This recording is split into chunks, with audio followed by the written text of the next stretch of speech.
दोस्तों, एक बार फिर हम हाजिर हैं मिडिल ईस्ट यानी मशरिक़ वस्ता की 10 बड़ी और अहम खबरों के साथ। मैं हूं विशाल आजम। डोनाल्ड ट्रंप ने ईरान को सपोर्ट करने वाले मुल्कों को वार्निंग दी।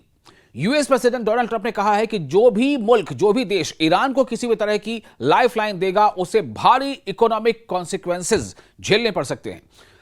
उनका यह बयान ऐसे वक्त आया है जब यूएस ईरान वॉर खत्म करने की कोशिशें फिर अटकते दिख रही हैं। चाइना ईरान के ऑयल का सबसे बड़ा बायर है यानी खरीदार है, इसलिए डोनाल्ड ट्रंप की वार्निंग का उसका असर बीजिंग पर भी पड़ सकता है।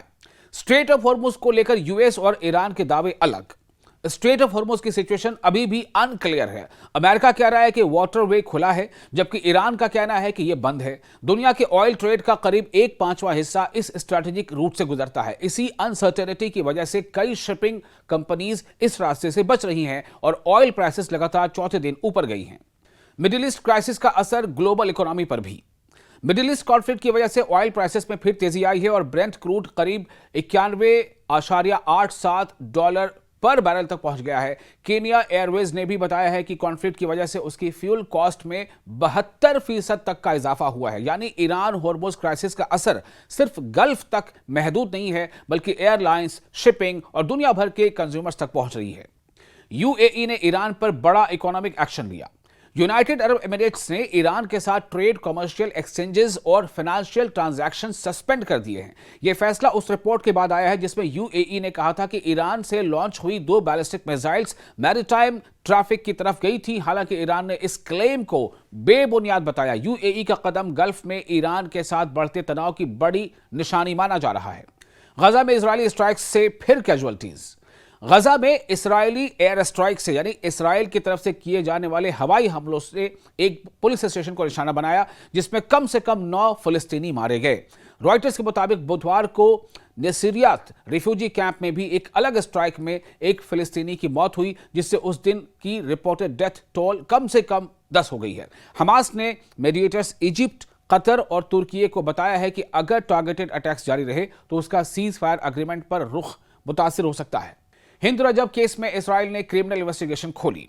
इजरायली मिलिट्री ने 5 साल की पैलेस्टीनियन बच्ची हिंद रजब और उसके परिवार की मौत के मामले में क्रिमिनल इन्वेस्टिगेशन शुरू करने का फैसला किया है। साथ ही 15 फिलिस्तीनी पैरामेडिक्स की मौत के मामले की भी जांच होगी, जो 2025 में हुई थी। एक खबर रसा एजेंसी के मुताबिक यह फैसला गजा वॉर के दौरान करीब 150 वाकयात की मिलिट्री रिव्यू के बाद आया है।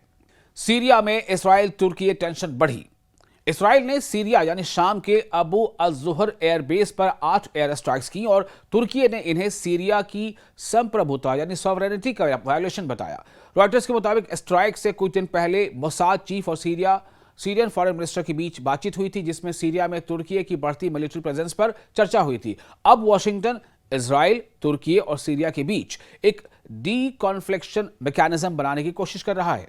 इराक में ईरान का हाई लेवल डिप्लोमेटिक पुश।